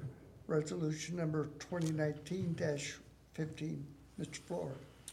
Yeah, Mr. Mayor, members of the council, so as you're aware, we have a recent finance director vacancy. And so while we're currently recruiting for public works director, it's I don't believe in the best interest of the city to also be recruiting for another department head level position. So I was able to identify Miss Martin, who I have a history of working with previously and has adequate experience as finance director, and the willingness to come and help the city in this role. However, as a recent retiree, there's some complications with her suspending her retirement and the length of time that CalPERS would require her to continue working, which is at least 3.5 years. And so what we're recommending now, she's willing to work essentially as a retired annuitant up to 960 hours per fiscal year in the interim. And so to do that, CalPERS requires that the legislative body certify that this is a critically needed position, and an exception, because standard policy from CalPERS is that once you retire, you're not allowed to work for another public agency for 6 months from that retirement date, kind of a cooling off or waiting period. And but if you determine that there's a critical need for this coming into our budget season, and because of the vacancy we have, you can certify that. We'll pass that information on to CalPERS and hopefully wait a very short period of time on their decision that it's okay for Ms. Martin to fulfill that position. So we would be able to employ her as a non-benefited, essentially, extra help position for up to 960 hours this fiscal year, and then up to 960 hours next fiscal year. So the goal would be to kind of get us through the budget season, get our new public works director in place, and then move forward more actively with a permanent finance director replacement. So be happy to answer any questions you may have. Council? No. Any comment or question from the public? Okay, then I'll bring it back to council for adoption. The motion to adopt resolution and authorize the city manager to appoint Ms. Martin as the Finance Director upon approval from CalPERS. We have a motion and second. All in favor? Aye. Aye. Any opposed? Passed.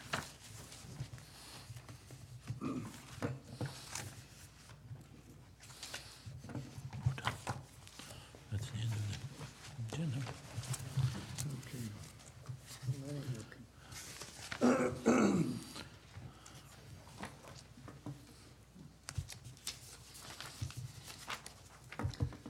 So we go on to, that's it? City manager report? Yeah, Mr. Mayor, I have a few items. So I mentioned earlier that I attended the Tourism Improvement District Board meeting in Lakeport on Tuesday. We also had a meeting here regarding the Shakespeare in the Park event that will be happening the first weekend in August on the lakeside here near Austin Park. So we're assisting with them and excited about that event. Details are coming together to hold a spay and neuter clinic at the Senior Community Center on May 5th. So we're working the details out on that, but it looks like that's all a go at this point. And we're also spending some time planning for Bring Your Kids to Work Day on April 25th, which is right around the corner. And we have some fun activities planned for the kids. Looking forward to that. So we're nearly complete on our OpenGov budget builder implementation, which is how we're going to be building our budget this year. It's taken us a little bit longer than anticipated initially. We're about a week behind schedule. Expecting staff training on the system will be next week, and then departments will be submitting their budget requests through the first couple weeks of April, and continuing to work through the process to bring proposed budget to the council in early June. We held interviews for our office assistant position this week. The position was offered to the top candidate, and hopefully we'll be starting in the next couple of weeks. Our independent auditors were here last week completing their final work. So we went out and brought some new auditors on board this year. It'd been quite a few years, and just thought it was time to have a fresh set of eyes on things. It's taken them a bit longer than normal to complete our audited financial statements, which is a little bit frustrating, but there's been quite a bit of additional work due to some previous closeout procedures that needed to be updated. We should be getting our draft report next week, but there's going to be there's no significant findings, any issues like that. Just appeared that there was some lack of follow-through on certain adjustments in previous years, and there's a need for us to have a better closeout process. So they're going to come back and do a little bit of training from some of our finance staff. I realized in my time here that there was a lot of things that our finance folks didn't really understand the process. They were just like given a checklist and this is what you do. And so we've been working on that, but there's still a little bit of work to do to clean some things up previously on our balance sheet. And so it's frustrating that it's not done yet. It should be done by now, but they're really helping us through this process. So we've been spending a lot of time preparing for the departure of Mr. Folsom and Mr. Herron. Kind of the last thing I wanted to mention is that all of our road maintenance equipment that was approved by the council, except for the hot box, has been delivered. And if we could just get the weather to cooperate, we'll get all of our staff trained on its use. It was scheduled at one point and had to be canceled. It's currently scheduled for next week. So hopefully that will happen. And if we have a window of clear weather, you'll see the equipment around town providing some badly needed pavement rehab. So a lot of organizing and cleanup around City Hall. There's kind of phase 2 of our purging of a lot of surplus items in our storage area that will be initiated again tomorrow morning, bright and early. So with that, that's my report. Quick question, I like it that we having some fresh audit eyes look at this. It's always good to do that. I thought the last couple of times I've seen the auditor come in, it looked like a stage or a little dull. Yeah, it was time. Yes. Joyce? I have a lot to report. I met with Mr. Purdock about some ideas about helping the community center and the senior center. In the meantime, I've got some good workers in my office right now, so we've been looking for grants for the community building and different things that we could do there. We've actually found a few that we might be able to apply for, so that's been nice to kind of have some fresh eyes to help me out, because it does take time to do that. So we've been kind of searching down those grants, so I may be bringing some to you to say, hey, here's some ideas. I'd like to just make a couple of announcements. As we know, it's the Vietnam veterans. They're having an event tomorrow, the 29th at noon at 15145 Lakeshore Drive. Please come and show your support for our vets. That was definitely one of probably the hardest wars outside of the recent ones, but in the past. We have Operation Tango Mike and with the 4-H group that's doing a fundraiser, walk or run-a-thon on the Saturday the 30th. So I just kind of wanted to get those two out there to everybody. And the Senior Center is having a Mardi Gras tomorrow night at 6 o'clock. So we're going to have jambalaya or fish if you'd like to do. It's only $15. So please come down and join and support the senior centers. You know, it takes a community to support all these different events. And I know sometimes we get a little tired of, you know, pitching out money, but that's how they keep going. So I really do hope that everybody gets out and tries to show their support the best they can on all of these really special events that really mean something to our community. Operation Tango Mike is really exception. They do fabulous, fabulous things throughout the year. People that I've talked to that have come back said they were so appreciative of some of the things that they've gotten in the boxes that we take for granted, such as deodorant. You know, stuff like that. It's amazing what these people do. So that's a really good organization that helps our military people. So please support the military people this weekend. That's it. So I attended a couple of fundraisers. Park Study Club was one, Safe House another one, all great events trying to support particular events in the city. Also attended a LAFCO meeting. There are still several special districts that they're trying to dissolve. One of them is here in Clearlake. It's probably the predecessor of the Golden State Water District. They haven't filed anything, so they have to for years. So the state is kind of pushing them to close them out and dissolve those special districts. Like I said, there's one of them in town here, and the rest are all over the county.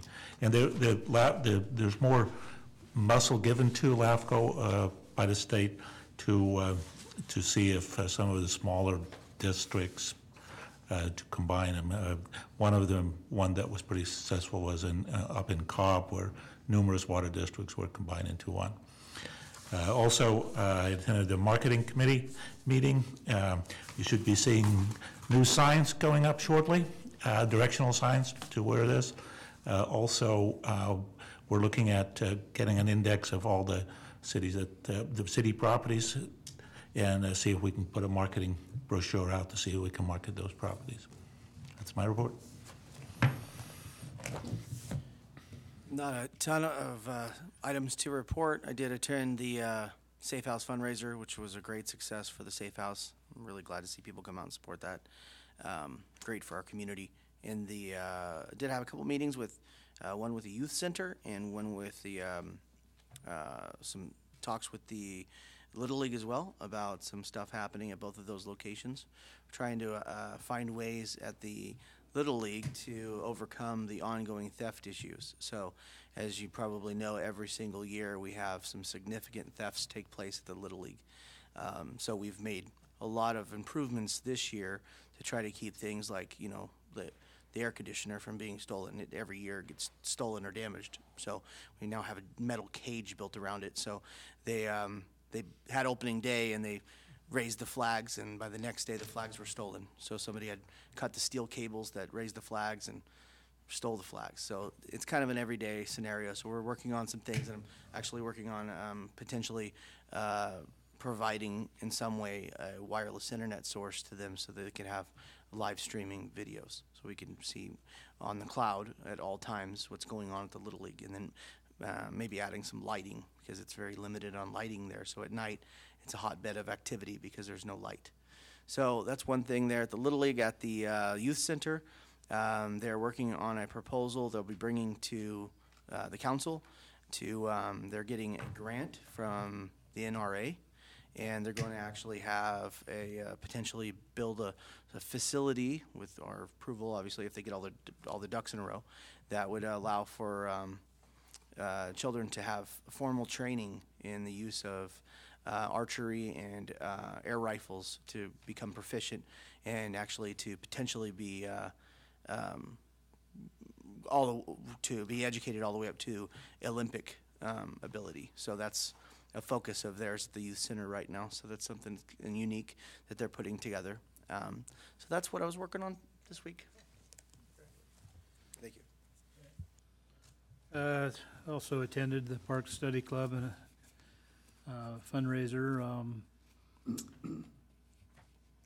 Monday, I attended another Lake Links board meeting. We're still doing our planning to be able to become a 501c3, and also putting together a 3-year plan of operations, looking at different things that we may be able to provide to our citizens in the county, and tie in possibly with Adventist Health, with Sutter, on transportation needs for senior citizens or those that are otherwise immobile. Hope Center's been to, I think, a couple meetings since our last city council meeting. Still, they're working on the planning for opening. I don't think it's going to happen before fall at the earliest. Their remodeling looks like it's going to cost more than the early estimate, so they're looking for more funding around for that, or possibly changing the renovation to maybe downsizing it a little bit. Tomorrow, we're going down to Petaluma. Councilman Slotin is also going to visit the COTS facility, COTS operation there, which is something that has influenced the Restoration House in Lower Lake, and also will probably influence the Hope Center. So we want to go see if we can see how they've become successful, and perhaps adopt some of their methods. That's all I have. I received correspondence for myself and all of the council members from Adventist Health.